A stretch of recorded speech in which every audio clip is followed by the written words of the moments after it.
sering disebut Tahuna, begitu ya Panglima Kodam ya.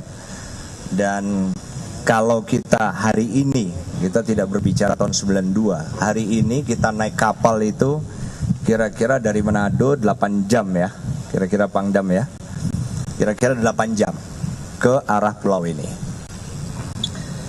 Jadi seseorang yang kemudian diberi nama Aprilia Manganang tidak seberuntung kita semua. Jadi saat dilahirkan, anak ini memiliki kelainan pada sistem reproduksinya yang dalam terminologi kesehatan disebut hipospadias. Sebetulnya kelainan pada sistem reproduksi laki-laki ini atau hipospadias ini cukup sering terjadi. Jadi bahkan menempati peringkat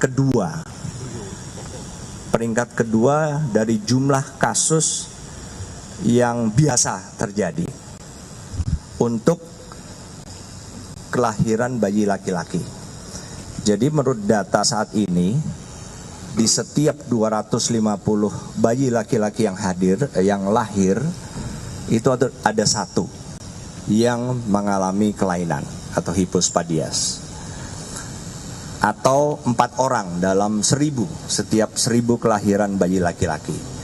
Jadi secara hipotetis, kalau Indonesia memiliki jumlah penduduk 270 juta jiwa, maka di Indonesia ini ada hipotetis ya, ada sekitar 1.080.000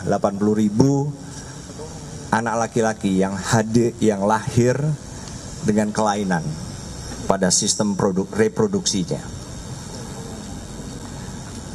Kebetulan ayah dari anak ini yang bernama Bapak Akip, nanti akan saya tampilkan, Bapak Akip Manganang.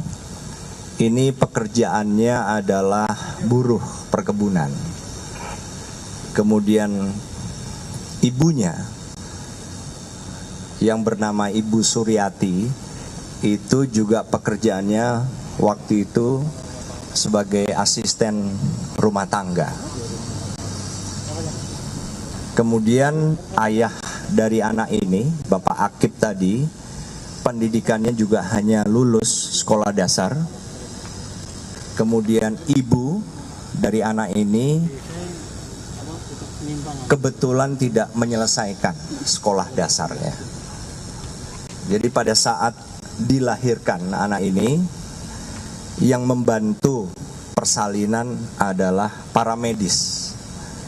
Jadi paramedis di rumahnya, sehingga yang terjadi kemudian, karena anak ini lahir dengan kelainan sistem reproduksinya dan kebetulan masuk di kategori 10% yang kasusnya serius.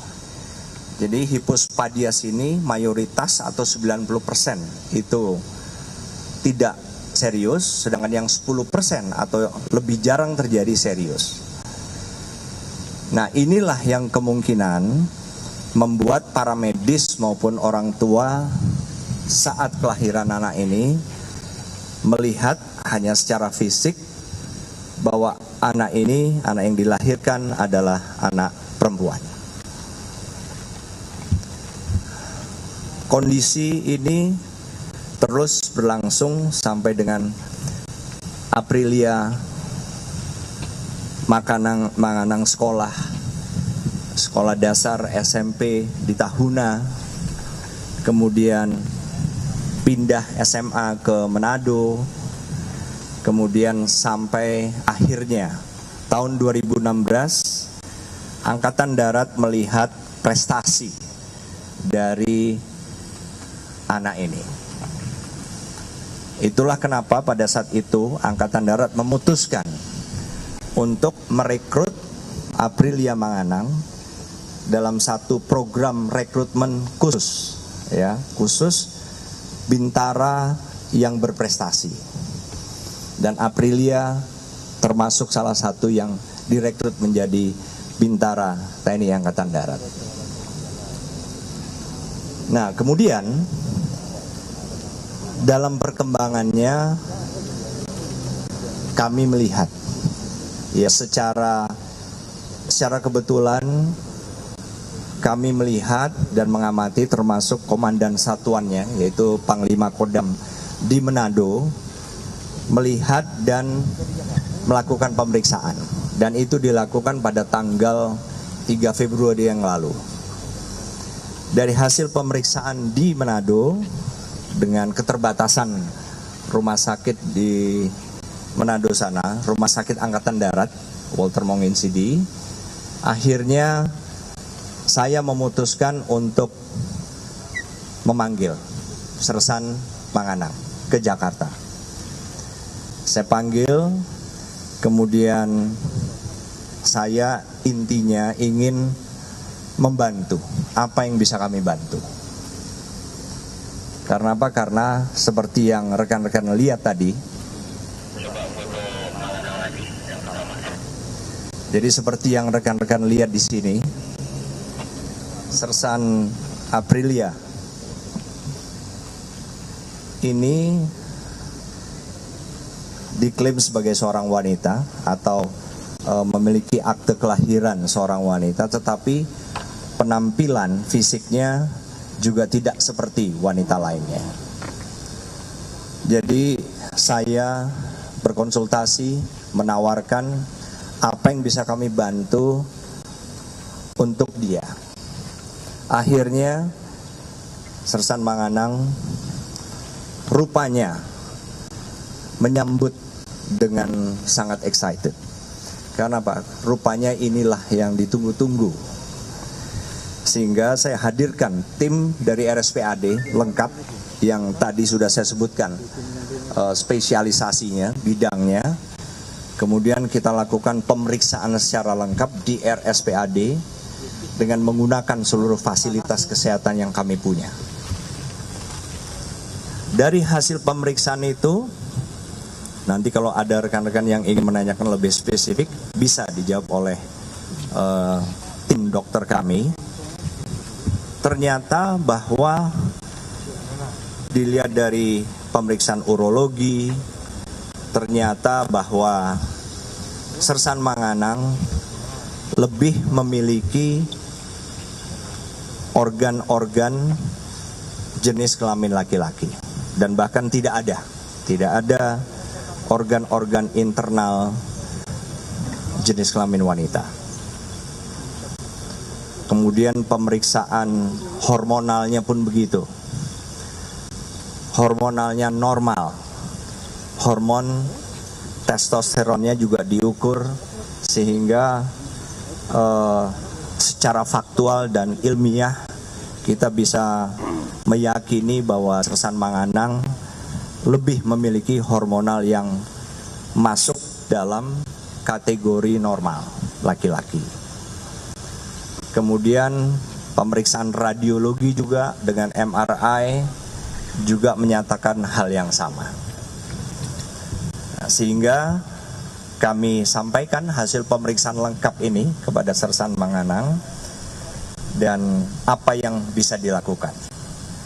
Jadi memang yang diperlukan karena kasusnya tadi adalah hipospadias yang termasuk serius, sehingga harus dilakukan namanya corrective surgery atau operasi korektif sebanyak 2 kali.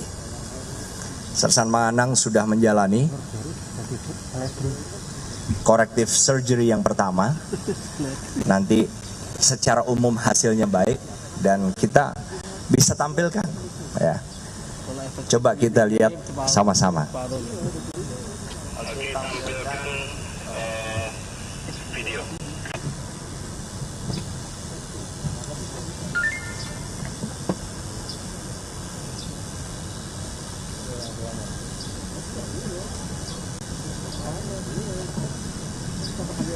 Jadi saat ini Sersan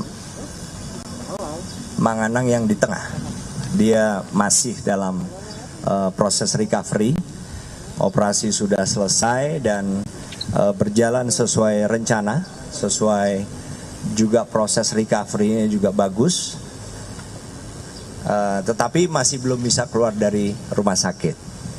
Coba boleh juga kita zoom in supaya kelihatan wajahnya ya.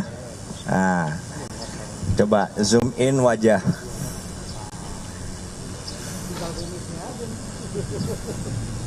Kasih tangan.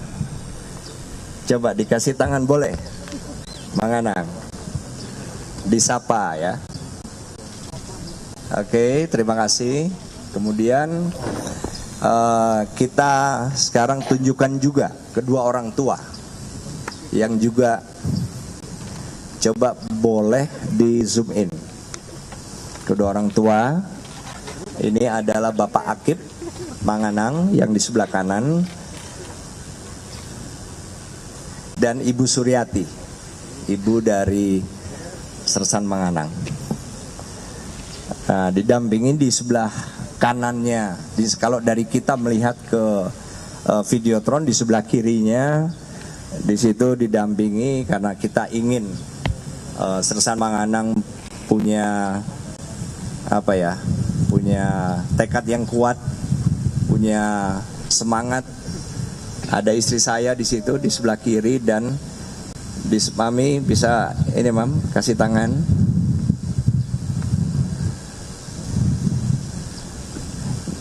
Kurang dengar ya.